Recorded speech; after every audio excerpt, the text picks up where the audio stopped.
इस वीडियो में हम सीखने वाले मल्टीप्लिकेशन में फर्स्ट ax में वैल्यू क्या है 5a d0h और dx में क्या है 4510h एंड हम मल्टीप्लिकेशन किसके साथ कर रहे हैं dx के साथ। अब मल है जो डिफ़ॉल्ट में मल्टीप्लिकेशन करता है वो ax में जो भी वैल्यू होती है जो इधर साइड में लिखा होता है उसके साथ मल्टीप्लिकेशन हो जाएगा। तो mul dx का मतलब है ax मल्टीप्लाई बाय dx। ठीक है, अभी फर्स्ट स्टेप क्या है, हमें दोनों की वैल्यूज़ को मल्टीप्लाई करने के लिए चेंज करना होगा डेसिमल में।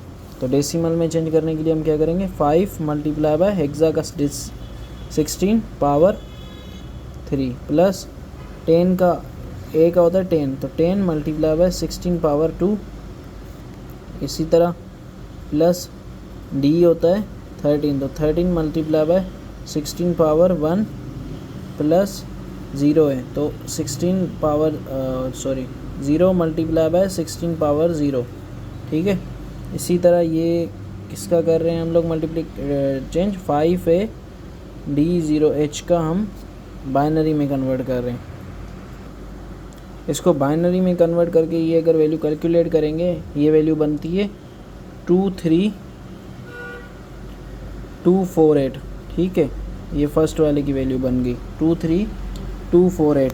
ठीक है, अब हम नेक्स्ट की भी इसी तरीके से वैल्यू निकालेंगे। तो नेक्स्ट हमारा क्या है 4510 तो 4 multiply by 16 power 3 plus 5 multiply by 16 power 2 plus 1 multiply by 16 power 1 plus 0 multiply by 16 power 0। ठीक है, इसी तरीके से हम इसका बनाएंगे तो इसकी जो वैल्यू आएगी वो आएगी 17680। तो दोनों की एक दफ़ा अगर डेसिमल वैल्यूज़ आ गई मतलब 5a d0h की और 4510h की डेसिमल वैल्यूज़ आ गई, हम दोनों को मल्टीप्लाई करेंगे तो 23248 मल्टीप्लिकेशन 17680। ठीक है, इन दोनों को मल्टीप्लाई करेंगे तो हमारी जो वैल्यू आएगी वो है 411।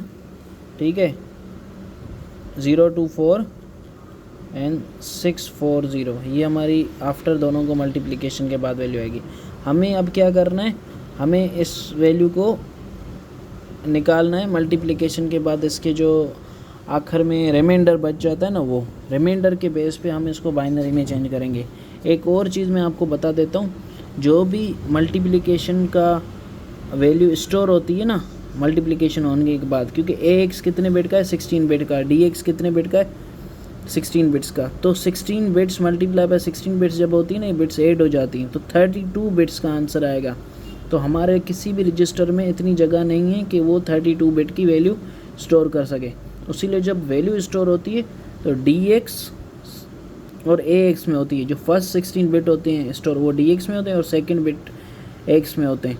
अब ज़रूरी नहीं है कि dx और ax इधर लिखे हुए हैं इसीलिए मैंने लिखा है, ये डिफ़ॉल्ट में होंगे। भले bx और cx भी मल्टीप्लाई होगा ना तब भी dx और ax में वैल्यू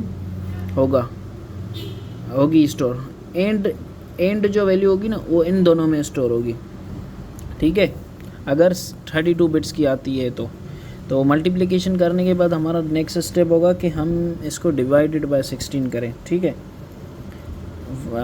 0 2 4 640 इसको हमने जब डिवाइडेड बाय 16 किया तो इसका बेसिकली आंसर जो आया वो आया 25। ठीक है, मैं इधर लिखता हूँ 25689। ठीक है, 040 और रिमाइंडर जो आया ना वो रिमाइंडर आया 0। ठीक है, रिमाइंडर क्या होगा, पॉइंट के बाद जो वैल्यू होगी ना वो हमारी रिमाइंडर होगी। इसको हमने डिवाइडेड बाय किया 16 पूरी वैल्यू को, इसका भी रिमाइंडर जो आएगा वो क्या आएगा, वो 0 आएगा। अब इसका आंसर जो आएगा वो क्या आएगा 25689 और नहीं ये तो हमने कर लिया ना, इसके बाद जो आंसर आएगा वो है 1605565। सही, इसको भी हम करेंगे 16 से डिवाइड, जो भी वैल्यूज़ होंगे उनको 16 से डिवाइड करना होगा। इसका भी रिमाइंडर क्या आया, इसका रिमाइंडर आया 13 कैसे आया, हम जब कैलकुलेटर में लिखेंगे ना ये पूरी वैल्यू, तो कुछ पॉइंट के बाद वैल्यू आ रही होगी, मतलब 0.875 ऐसे कुछ आ रहा होगा। तो हम जो पॉइंट के पहली वाली वैल्यू है ना, बिफोर पॉइंट, वो इधर लिखेंगे, और पॉइंट के बाद वाली वैल्यू उसको मल्टीप्लाई बाय 16 करके जो भी आंसर आएगा वो इधर लिखेंगे। तो समझें, उस पॉइंट वाली वैल्यू के बाद को मल्टीप्लाई बाय 16 किया तो इधर आ गया। तो ये मैं इस तरीके से बोल रहा हूँ, मैंने 1605565 डिवाइडेड बाय 16 किया है और ये वैल्यू आई है। ठीक है, ये पॉइंट वाली वैल्यू है ना, वो हम लिखेंगे इधर, क्या लिखेंगे, 100347 इधर लिखी, और पॉइंट के बाद वाली क्या है वैल्यू, 0.125, तो इधर इसको लिखते हैं 0.8125, इसको करेंगे मल्टीप्लाई बाय, ठीक है, मल्टीप्लाई बाय 16, तो ये वैल्यू क्या आ गई, 13 क्या होता है, डी, तो ये डी आ गया। ये सारा प्रोसेस इसी तरह चलेगा, और 16 वापस इस वैल्यू को 16 से डिवाइड करेंगे, जब तक 16 से डिवाइड करेंगे जब तक ये ज़ीरो नहीं हो जाता, ख़त्म नहीं हो जाता। तो ये हमने जब किया तो हमारा जो नेक्स्ट आउटपुट आया वो आया है, हमारी नेक्स्ट वैल्यू जो आई है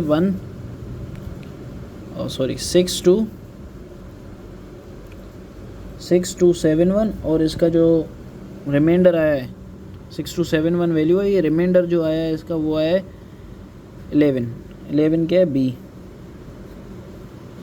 ठीक है, अगेन हमने जब 6271 को डिवाइड बाय 16 किया तो इसकी नेक्स्ट वैल्यू आई 391। ठीक है, 391, और इसका रिमाइंडर क्या आया, 15, सही है, जो होता है एफ़।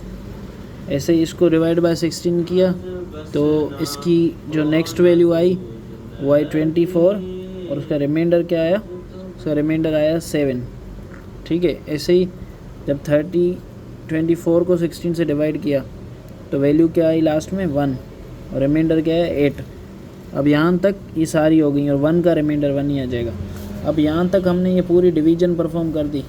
डिवीज़न परफॉर्म करने के बाद क्या करेंगे, ये वैल्यूज़ हम उल्टी लिखना शुरू करेंगे, मतलब लास्ट में जो 8 था इधर वो पहले आ जाएगा 1, सही है। फिर 1 के बाद क्या था ऊपर, 8 7 5 एफ, इधर लिखेंगे 1 8 7 एफ। ठीक है, और यहाँ पर क्या था 11 13, बी और डी 0 0, तो बी डी 0 0, ये सारी स्टोर होगी। अब ये स्टोर कैसे होंगी, डी एक्स और ए एक्स में। तो डी एक्स में क्या स्टोर हुआ 187F, और ए एक्स में क्या हुआ डी बी 0 0। तो इस तरीके से हमें पूरी मल्टीप्लिकेशन परफॉर्म करनी है। ये हमारा स्टोरेज हो गई। हमने क्या किया, पहले दोनों वैल्यूज़ को डेसिमल में चेंज किया, डेसिमल में चेंज करने के बाद दोनों को मल्टीप्लाई किया, उसका आंसर आया। आंसर होने के बाद हमने बार बार 16 से डिवाइड किया एग्ज़ाम में चेंज करने के लिए। तो रिमाइंडर इसका 0 है, रिमाइंडर 0 है। इसका रिमाइंडर कैसे निकालते हैं, पॉइंट के बाद जो वैल्यू आएगी उसको मल्टीप्लाई बाय 16 किया है। पॉइंट के बाद जब उस वैल्यू को रिमाइंडर निकाला तो क्या है 13, मतलब डी। इसका रिमाइंडर निकाला बी, इसका रिमाइंडर निकाला एफ़, इसका रिमाइंडर 7, इसका रिमाइंडर 8, इसका रिमाइंडर 1 जो आया। फिर ऐसे नीचे से हम लोग वैल्यूज़ लिखेंगे 187F, 187F and B D 0 0, B D 0 0। हम फिर ये फाइनल वैल्यू स्टोर करेंगे।